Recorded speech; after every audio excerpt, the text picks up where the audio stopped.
Şimdi eğer dışarıdan bir göz olarak kendi hayatımı değerlendiriyor olsam asla yalnızım demezdim. Çünkü burada mikrofonu elime aldığımda konuşabileceğim binlerce insan var diye düşünüyorum. Ama gerçekten dışarıdan bir göz olarak da fiziksel olarak bulunduğum yerlerdeki halime, sosyal ortamlarda bulunduğum konuma bakınca da bazen kendimi asosyal ve yalnız olarak hissediyorum. Özellikle kendim artık son zamanlarda büyümüş bir insan diyebiliyorum.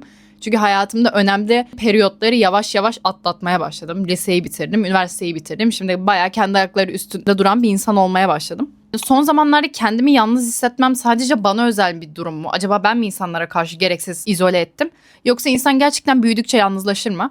Gözlemlediğim kadarıyla gerçekten büyüdükçe insan yalnızlaşıyor. Yani arkadaşlarınızın, çevrenizdeki insanların size ayırdığı vakit çok daha kısıtlı oluyor. Sizin insanlara ayırmak istediğiniz vakit çok daha kıymetli oluyor. Yani evde durmak ve hiçbir şey yapmamak bazen bir insanı görmekten daha kıymetli bir aktivite gibi geliyor bana. Okul olduğu zamanlar, yoğun olduğum dönemler gerçekten hafta sonlarının anlamı benim için şu oluyor. Beni mutlu edecek aktivite ne? O yüzden de galiba ister istemez hayatımdaki sosyalliği ve çevremdeki insanları sürekli bu teraziye koyduğum için acaba kendimle geçirdiğim vakit mi daha önemli şu an benim için? Bu insanla görüşmek mi diye sürekli bir tartıp biçtiğim için galiba istemsizce kendimi yalnızlaştırmaya da başladım. Çünkü her insan büyüdükçe yalnızlaşır demiyorum. Tam tersine küçükken asosyal olan insanlar büyüdükçe daha fazla sosyal ortamlara karışabiliyor. Toplumumuzda özellikle yaşıtlarım tarafından yalnızlık çoğu zaman mutsuzlukla bağdaştırılıyor.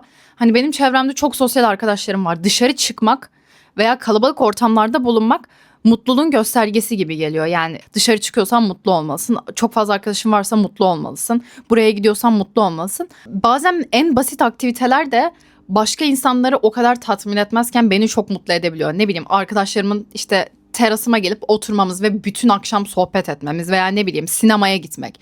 Bence insanın hayatında stabil duygunun mutluluk olması önemli olan şey. Yani bana durduk yere sorsanız mutlu musun diye ben bunu sabah uyandığımda dişimi fırçalarken de evet diye cevaplayabilmeliyim. Yani illa bu dediğim şeyleri yapmama gerek yok veya bir insan yanımda olmadığı zaman mutsuz olmama, depresyona girmeme gerek yok.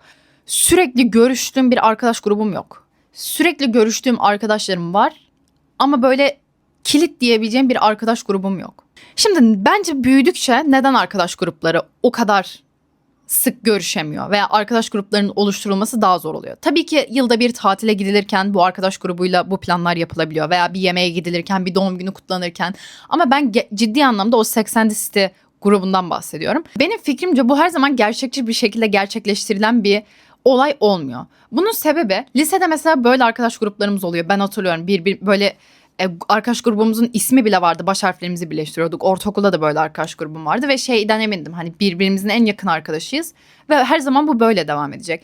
Şimdi dönüp bakınca onun neden o zaman öyle hissettirdiğini anlayabiliyorum. Çünkü o arkadaşlarımla hepimizin hayatları birbirine benzerdi. Yani hepimiz aynı yerlere gidiyorduk. Hepimiz üniversite sınavına hazırlanıyorduk. Hafta içi hepimiz aynı şeyleri yapıyorduk. Hafta sonu yapmak istediğimiz şeyler de çoğu zaman hepimizin aynı oluyordu. Yani o zamanlar o insana bakış açılarınız veya hayat standartlarınız ne kadar farklı olsa da kısıtlı bir alan içinde yaşadığınız için bunları fark edemiyorsunuz ve birbirinizle çok ayrı düşmüyorsunuz. Yani ne bileyim o kısıtlı alan genişlemeye başladıkça sizin yaptığınız aktiviteler de farklılaşmaya başlayacağı için eğer hayatınızdaki arkadaşınız buna uyum sağlayamıyorsa veya hayatınızdaki arkadaşınız bundan hoşnut değilse bu yapacağınız bir plan olabilir, gideceğiniz bir yer olabilir.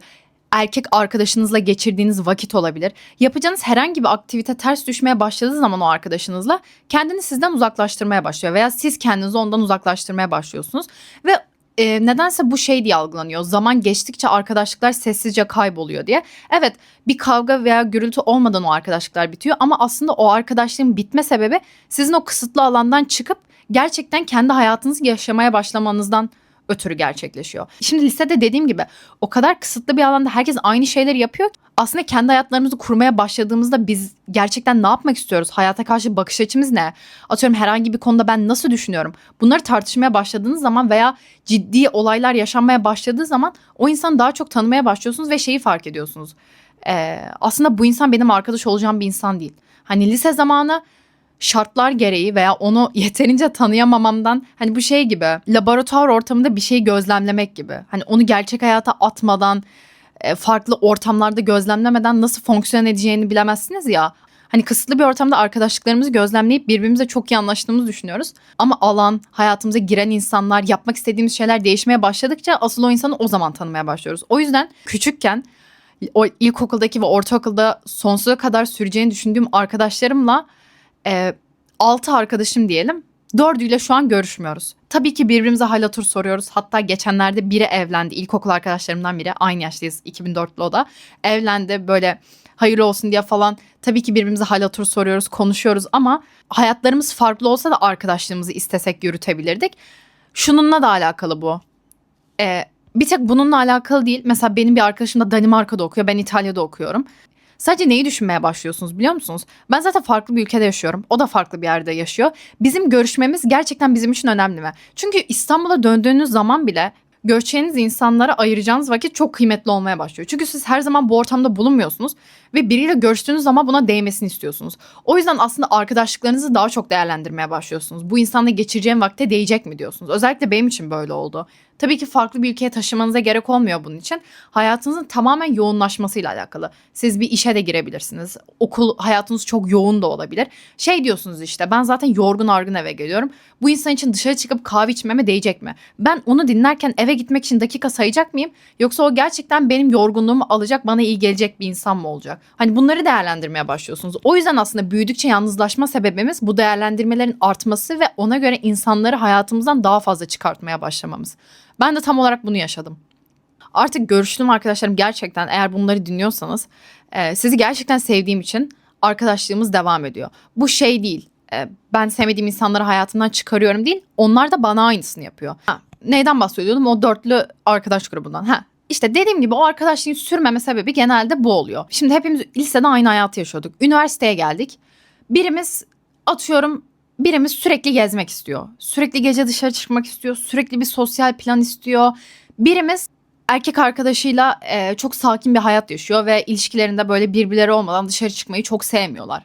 Birimiz farklı bir yerde yaşıyor ve İstanbul'a çok fazla dönmek istemiyor. İşte birimiz kendi işine çok yoğunlaşmış durumda, çalışmaya başladı. İşte o yüzden ayırdığı vakit çok daha kısıtlı bir hale geldi. Hani lisedeki görüşme sıklığımız aynı olmadığı zaman birbirimize karşı görüşme isteğimiz de azalmaya başladı. Çünkü bir insan bir plana bir kere hayır diyor, 2 kere hayır diyor. Üçüncüde de artık siz ona ısrar etmek istemiyorsun. Eskiden böyle şeyler olunca insanlar ciddi kavgalar ederdi. Nasıl beni ekersin, nasıl benimle buluşmazsın diye. Artık mesela benim çevremde bir insan bir insanla buluşmak istemediği zaman peki deyip geçiliyor. Çünkü kavga etmeye değer bir şey yok orada. Hani ben 23 yaşına gelmiş arkadaşıma benimle buluşmadığı için azarlayamam artık. Benimle buluşmak istemiyorsa beni göremez o zaman. O kendi onun kaybı olur. Ben de onunla geçireceğim vakti geçiremem. O da benim için üzücü bir olay olur falan filan, kapanır. Ama artık birbirimizi azarlamak, arkadaşlıklar işte bu yüzden sessizce bitiyor. Çünkü insanların öyle bir gücü yok birbirini azarlayacak, arkadaşlıkları üzerinde saatlerce kavga edecek. Çünkü herkesin kendi hayatında yoğunlukları zaten yeterince fazla var. O yüzden büyüdükçe yalnızlaşma sebebimiz hem insanın kendi hayatına daha çok yoğunlaşması, hem başka insanlara karşı tahammülünün ve gücünün azalması. Onun dışında gerçekten kıymetli ilişkilere daha çok önem vermek istemesi. Yüzeysel ilişkiler o kadar fazla önemini yitiriyor ki. Mesela önceden benim bir arkadaşlıktan en büyük beklentilerimden biri onunla eğlenmekti. Hani beni her zaman güldürsün, her zaman vakit geçirdiğimizde kahkahalar atalım ve anlatacak anılarımız olsun gibi şeylerdi. Artık bir arkadaşlıktan beklentim bir konuyu ona danıştığım zaman gerçekten kulağıyla beni dinlediğini hissetmem. Hani kafasının arkasında kendiyle alakalı bir şey düşünüp o konuyu kısa kestirip atmak istemeyeceğini fark etmem. Çünkü dedim ya, insanlar kendi hayatlarıyla o kadar meşgul ki beni dinlerken bile kendi hakkında bir şey düşündüğünü düşünüyorum. İstemsizce bile yapabiliyoruz bunu bazen. Ben de mesela biri bana bir şey anlatırken kafam başka bir yere gidip şu kaydı da yaptırmadım, onu ne zaman yaptıracaktım diyebiliyorum. Ama şuna çok dikkat ediyorum. Zaten eskisi kadar sık görüşmüyorum bu arkadaşımla. Farklı hayatlar yaşıyoruz ve birbirimizi az görüyoruz. Buluşuyorsam adam gibi onu dinlerim, onunla güzel bir vakit geçiririm ve eve dönmek için dakika saymam. O yüzden şu an görüştüğüm arkadaşlarımla buna çok dikkat ediyorum. Zaten arkadaşlık ilişkilerim dediğim gibi azalmaya başladığı için ve arkadaş edinmem de daha çok zorlaştığı için artık mesela ben hayatıma yeni bir insan katmakta da çok zorlanıyorum. Üniversitede hiç arkadaş edinemedim zaten. Böyle 2-3 tane hani sevdiğim insan var diyelim ama böyle beklediğim arkadaş grubunu üniversitede de edinemediğim için veya böyle hani 4-5 arkadaşım var, onlar dışında görüşeceğim kimse olmadığını fark ettiğim için Hayatımda olan arkadaşlarıma çok daha fazla kıymet vermeye başladım. Aslında size diyorum ya, insan yalnızlaşmaya başlıyor ama beraber olduğu insanlar da kıymetlenmeye başlıyor. Bu yalnızlık şu tarz bir şey değil. Görüşecek kimsem yok. Hayır, etrafım artık o kadar kalabalık değil tarzı bir yalnızlık benim bahsettiğim. Belki böyle arkadaşımın arkadaşına önceden bir kahve içmek için yazabilirdim. Ama şu an görüştüğüm 3-4 arkadaşım dışında birine kahve içmek için yazamam. Çünkü onunla öyle bir yakınlığım yok ve artık herkesin kendi kilit arkadaş grupları olduğu için farklı insanlarla arkadaş olmak çok zorlaşmaya başladı. Benim lisedeki veya ortaokuldaki en yakın arkadaşlarımla artık görüşmeme sebeplerim şunlardı mesela. Bir, büyümeye başladıkça hayattan hiçbir beklentisi olmayan ve hiçbir şey konuşamayacağım insanlar beni çok bunaltmaya başladı. Hiçbir şey diyorum ya arkadaşlar, bakın, hiçbir şey. İyi his yerine her zaman boş, öldürülen vakit hissetmeye başladım.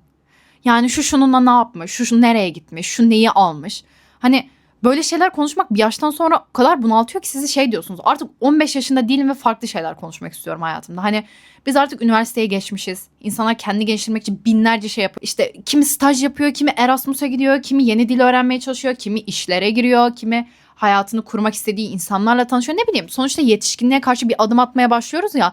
Ona göre geleceğimize dair güzel şeyler konuşmak istiyorum. Ama sürekli bir dedikodu havasında boş şeyler konuşmak beni çok bunaltmaya başladı. Bu zaten ergenlikte dediğim gibi dikkatimi bu kadar çekmiyordu. Çok fazla herkes bunları konuştuğu için, ama büyüdükçe bunların hala konuşulması beni boğmaya başladı. 2. Kıskançlık. Liseden üniversiteye geçerken size bir arkadaşlığınızı test etmeniz için bir başlık vereceğim. Bunu değerlendirin. İnsanların hayatı sizinki kadar iyi gitmedikçe size karşı bir kıskançlık duymaya ve sizin hayatınızın kötüye gitmesini istemeye başlıyor. Benim bir tane arkadaşım vardı. Biz aynı dershaneye gidiyorduk. Neredeyse notlarımız aynıydı. Hatta benim sıralamam biraz daha bile yüksekti. Biz aynı anda sınava girdik. YKS'den çıktık. O benden böyle bir 150 bin kişi falan daha iyi bir sıralama yaptı. Ben hatta beraberdik sonucumu öğrendiğimizde. Hüngür hüngür ağladım. Kendime çok kızdım. Ama bir kere dönüp o arkadaşım benden iyi yaptığı için buna bozulduğumu hatırlamıyorum. Yani insan kendi hayatında yaptığı hataları veya iyi olmayan şeyler için yanındaki insanları suçlamaya başlıyorsa o insanda bir problem vardır. Yani siz kendi hatalarınızın sorumluluğunu kendiniz alamıyorsanız, yanınızdaki insanların başarısına katlanamıyorsanız, biriyle arkadaşlık etmeden önce çözmeniz gereken problemler vardır. Ben hala mesela, ben kendimi iyi gösteren bir örnek verdim ya size. Bir şeyi de itiraf edeyim. Bazen bazı arkadaşlıklarım, bir arkadaşım yaşadığı bir olay var. Olay örgüsü diyeyim. Sürekli bu olay üzerinden mutsuz olacağını biliyor ama ısrarla bunu yapmaya devam ediyor. Ben de o arkadaşım bir sonraki sefer tekrar bunu yapacağı zaman bir noktadan sonra üzülmek yerine bile bile bunu yapıyorsa dersini alsın. Bu sefer gerçekten belki aklını başına bu olay getirir demeye başladım ve nedense bu beni iğrenç hissettirdi, biliyor musunuz? Çünkü şey diyorum, yolun sonunda senin arkadaşın mutsuz edecek bir şeye tepkisiz kalamazsın. O yüzden o arkadaşımla mesela o dönemler daha az görüşmeye başlıyorum, biliyor musunuz? Çünkü beni dinlemediği zaman ona sinirleniyorum. Beni dinlemeyip o şeyi yaptığı zaman mutsuz olacağını biliyorum. Ama bir yandan da içimden bir ses diyor ki işte belki bu sefer akıllanır, mutsuz olsun da belki bu sefer gerçekten kendine gelir, normal haline döner diyorum. Ama şey diyorum, bir insanın mutsuz olacağı şey beni niye bu kadar ilgilendirir veya ben niye ondan ders çıkarmasın, ben kimim ki ona ders verir nitelikte, böyle düşünüyorum diyorum. O yüzden arkadaşlıklarımda şöyle bir aşamaya geçtim mesela ben. Arkadaşım eski sevgilisiyle sürekli konuşmak istiyor, tamam mı? Ve sürekli çocuk ona kötü davranıyor ve her seferinde daha kötü bir şey yapıyor. Atıyorum buluşuyor, ertesi gün kızı engelliyor veya buluşuyor, sonra yanına bir kız geliyor. Bir anda arkadaşım ghostlayıp o kızla ilgilenmeye başlıyor. Sürekli böyle olaylar yaşıyor ama bakın süre gelen bir şekilde 4-5 yıldır. Ve artık her seferinde onu o kadar uyardım ki bir noktadan sonra bu olayları yaşayıp galiba bunları yaşamak hoşuna gidiyor. Kendiyle alakalı bir sınavı var. Nereye kadar gideceğini merak ediyor belki de demeye başladım ve ben de merakla bunu izlemeye başladım. İşte bahsettiğim duygu buydu aslında. Bakalım bu sefer ne olacak ve buna tepkisiz kalmaya başladım. Onu artık uyarmıyorum mesela. Çünkü şu olay beni zamanında o kadar sinirlendirdi ki bana sürekli fikrimi sorup beni dinlememesi. Artık ona fikrimi belirtmemeye başladım. Ve bana mesela tekrar görüşeceğim dediği zaman tamam dikkat et, haber verirsin demeye başladım. Kayıtsız kalmaya başladım. Benim arkadaşımın mutsuz olacağı bir şeye dikkate almıyorum ve artık dinlemiyorum. Bu da beni kötü bir arkadaş yapıyor ve ben böyle bir insan olmak istemiyorum. Çünkü ben sevdiğim arkadaşlarım aşırı sahiplenirim. Anlatabildim mi? Arkadaşım kendi hayatında yaptığı aksiyonlar benim kendi karakterimle alakalı bazı şeyleri ortaya çıkardı. Ve bu beni çok rahatsız etmeye başladı. Ben kendimi kötü hissediyorum artık onunla konuşurken. Çünkü ben böyle bir insan değilim. Ben arkadaşlarımın mutsuz olacağı şeyi sonuna kadar engellemeye çalışırım ve hani onlara bağırırım, çağırırım gerekirse. Sert bir şekilde konuşurum. Ama artık onlara böyle tahammülüm kalmadığı için kayıtsız davranmak benim arkadaşlık algıma çok ters düşüyor. O yüzden o arkadaşlarımla aram açılmaya başladı. Arkadaşlarım demeyeyim, bir arkadaşım var böyle. Artık son 7-8 aydır o kadar bunaldım ki bu durumdan. Belki ben bencil bir insanım. Belki bana diyeceksiniz ki sen arkadaşın zor zamanda niye yanında olmuyorsun? Çünkü ben artık ona iyi gelmemeye başladım. Onu hissediyorum. Artık kendi isteği dışına bir şey yapmayacağına emin olduğum için çabalamayı bıraktım ve böyle olmak da benim böyle bir karaktere bürünmeye başlamam da o arkadaşlığımda beni rahatsız etmeye başladı. Bu da mesela benim arkadaşlarımla aramın açılmasına sebep oldu. Böyle bir olay yaşıyor musunuz bilmiyorum ama bazen illa ikili ilişkilerinizde karşı tarafın size karşı bir şey yapmasından dolayı değil, kendi hayatında gösterdiği aksiyonlar da sizin ona karşı tepki almanıza sebep oluyor. O kadar fazla şeyi değerlendirmeye başlıyorsunuz ki o olay yüzünden. Böyle şekilde davranan bir insana ben niye bir konuda fikir danışayım? Benim sözümü dinlemeyen bir insana ben niye saatlerce bir şey anlatayım? İşte o yaptığı olay o kadar fazla şeye yol açıyor ki sizin önemli bir anınızda o insan için sizi bırakabiliyor bazen. Veya o insanla alakalı bir olayda gözü dönebiliyor ve bazen sizi bile görmeyebiliyor. Hani bu kadar her şeye karşı öz iradesini kaybetmiş biriyle bazen arkadaşlık kuramıyorsunuz ve size bir şey diyeyim mi? Benim de bazen böyle kendimi çok kaptırdığım olaylar oldu. En iyisi bazen o dönemlerde insanları olaylara çok karıştırmamak. Çünkü insanların sizin istemediğiniz şeyler söylemesi hem karşı tarafa kırıcı bir şey söylemenize sebep oluyor. Evet, içinden çıkamadığınız bir ilişkinin, bir duygu durumunun, işte bir mutsuzluğun içindeyseniz arkadaşlarınızla vakit geçirin. Ama lütfen yaşadığınız olaydan sürekli bahsederek geçirmeyin bu vakti. Gerçek arkadaşların sizin iyiliğinizi düşünüp gerekirse sizi kaybetmeyi göze alarak elinden geleni yapmaya çalışıyor. İşte dedim ya, ben de o sahte arkadaşlık durumuna dönmeye başladığımı hissettiğimde bazı arkadaşlıklarımda çok rahatsız oldum. Çünkü dedim, ben öyle bir insan değilim. Aslında bu konu hakkında o kadar fazla daha konuşacak bir şeyim var ki son bir yıldır nedense inanılmaz derecede arkadaşlık ilişkilerimde şaşırdığım bir dönemdeyim. Ya ne zaman iyiliği için birinin bir şey yapsam yanlış anlaşılıyorum. Veya birinin iyiliği için bir şey yapmasam dediğim gibi kendimi kötü hissediyorum. Şu durumu da çok yaşıyoruz. Birbirimize 2 ay yazmıyoruz bir arkadaşımla. Ve bu çok normal bir durum bizim için. Hal hatır sormamak. Önceden bunun mahcupluğunu çok yaşardık ve birbirimizi azarlardık atıyorum. Belki de o dönem dediğim gibi arkadaşlık ilişkimizin önemi hayatımızda çok daha fazlaydı. Niye beni aramıyorsun, niye sormuyorsun, kaç gündür konuşmuyoruz falan diye böyle arkadaşlarımla birbirimizi azarladığımız dönemler olurdu. Ama bir, dediğim gibi artık kimse kimseden azar işitecek yaşta değil. İki, herkesin kendi hayatında yoğunlukları var. Kimse kimseyi ne yaşadığını, ne yaptığını bilmeden azarlayamaz. Böyle bir hak da kimse de görmüyor. Üç, arkadaşlık ilişkimiz artık maalesef hayatımızdaki en önemli şey olmuyor bir noktadan sonra. Kendi hayatımızda yaptığımız şeyler, işimiz, ilişkimiz bir noktadan sonra daha fazla önem taşıyor zaman zaman. O yüzden evet ya, bunun ne zaman değişeceğini düşünüyorum. 30 yaşından sonra bence bu tam tersine dönmeye başlayacak. Çünkü ben gerçekten yaşıma göre biraz sıkıcı olduğumu düşünüyorum. Hani bunu siz de diyebilirsiniz. Mesela of Sare de çok sıkıcı, bunaltıyor beni falan diyebilirsiniz belki ama gerçekten benim eğlence anlayışım bu.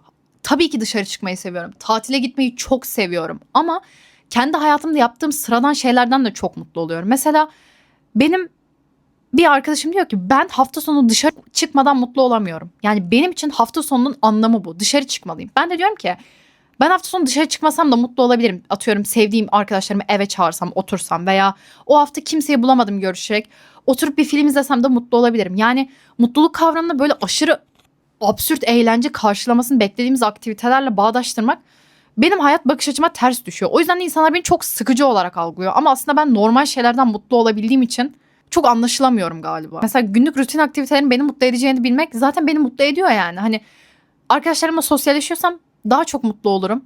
Ama başka bir şey yapmıyorsam, tek başımaysam veya sosyalleşmiyorsam daha mutsuz olmam. Stabil bir şekilde mutluluğum devam eder. Bir de şöyle bir şey var. Ben alkol içen bir insan değilim çok. O yüzden girdiğim ortamlarda insanlar böyle hani çıldırıyor falan. Çünkü alkolün etkisi, hani böyle yaşadıkları eğlencenin 10 kat daha fazla hissettirmesi falan. Ben aslında eğleniyorum ama hani tabii onların çok daha fazla eğlenme durumu gibi oluyor. O yüzden de belki de bilmiyorum ama kabullenin yani. Buradan çevremdeki insanlara da duyuru olsun. Normal şekilde de mutluyum ben arkadaşlar. Sizin hani gece kulübüne gitmesek de oturup Popeyes yesek de mutlu olacağım yani. Bir sakin olun. Mutsuz değilim yaptığımız aktiviteler. Sadece yaptığım şeyin aşırı absürt olmasına gerek yok. Ben bazen kendi hissettiğim şeyleri çok yanlış aktarıyorum gibi hissediyorum. İnsanlar şey diyecek gibi düşünüyorum. Tabii şöyle yaptığın için şöyle olursun bilmem ne ama mutsuz oluyorum demiyorum tabii ki gittiğim yerlerden veya geçirdiğim vakitten. Sadece yapmayınca mutsuz olmuyorum diyorum. Bunları yaşadığın için böyle diyorsun diyeceksiniz ama ben yemin ederim, bakın yemin ediyorum. Lisede de böyleydim. Yani her zaman yapabileceğim şeylerin varlığıyla mutlu olmayı öğrendim ki yaşamadığım şeyler beni mutsuz etmesin. Mesela galiba bu benim savunma mekanizmam, biliyor musunuz? O insanla bu vakti geçiremezsem aşırı mutsuz olma düşüncesi beni çok korkuttuğu için mutluluk seviyemi hep böyle %80'de falan tutuyorum. %100'e çıkarmıyorum. Çünkü şey beni çok korkutuyor. Onun yokluğunu yaşamak ve bunun beni çok mutsuz etmesi. O yüzden günlük hayatımda her zaman %70 mutlu olmaya çalışıyorum. Yaptığım herhangi bir aktivitenin de maksimum beni %100, %85 falan hayatımı etkilemesine izin veriyorum. Veya ne bileyim, bende hiç şey yoktur mesela, FOMO. Bir yere gidemeyince çok bir şey kaçırıyorsunuz hissiyatı. Sıfır o bende, sıfır.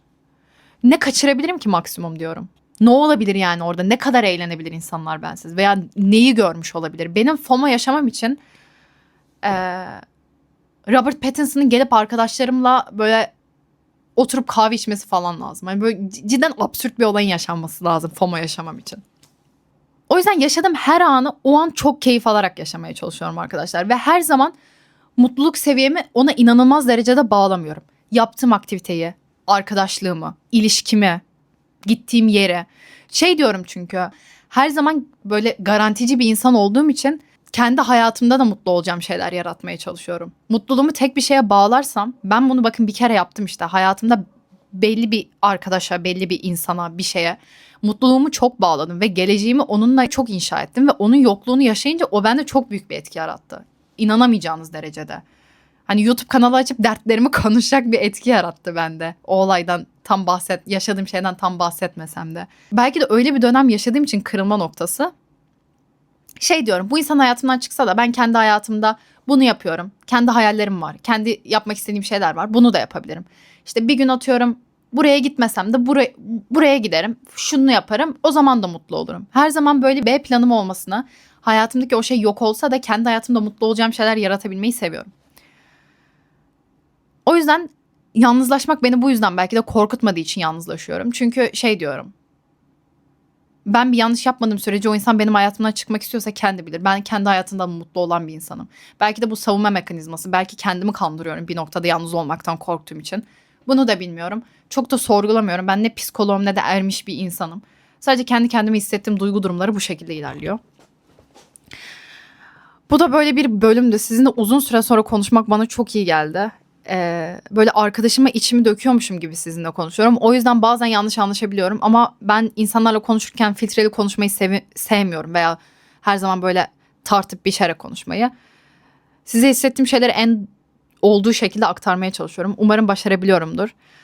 Umarım sizin hayatınızda da her şey iyi bir şekilde ilerliyordur. Kendinizi sevdiğiniz, yalnızlaştığınız zamanda hayatınızdaki eksiklikleri eksiklik olarak görmek yerine geliştirebileceğiniz bir alan olarak görebiliyorsunuzdur umarım. Yani bir insan hayatınızdan çıktığında bunu kayıp olarak değil, bir hafifleme olarak hissedebiliyorsunuzdur umarım. Çünkü sevdiğimiz insanları kaybetmek, ben şu an yalnızlaşmaktan böyle iyi bir şeymiş gibi bahsediyorum gibi algılanıyor. Ama tabii ki sevdiğiniz insanların hayatınızdan çıkması büyük bir etki yaratıyor.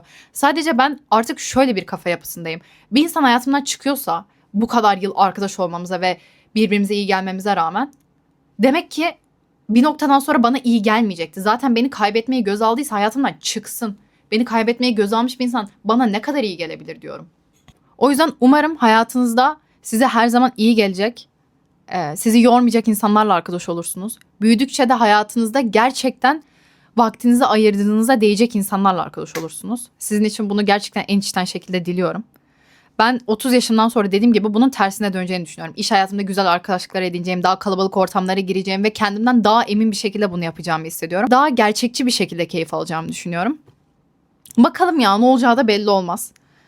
Siz varsınız en kötü, sizinle konuşuyorum. Bu da bana çok iyi geliyor. Umarım bu da devam eder. Sizi çok öpüyorum. Sevgiyle ve benimle kalın diyerekten bir sonraki bölümlerde görüşmek üzere. Sizi çok öpüyorum.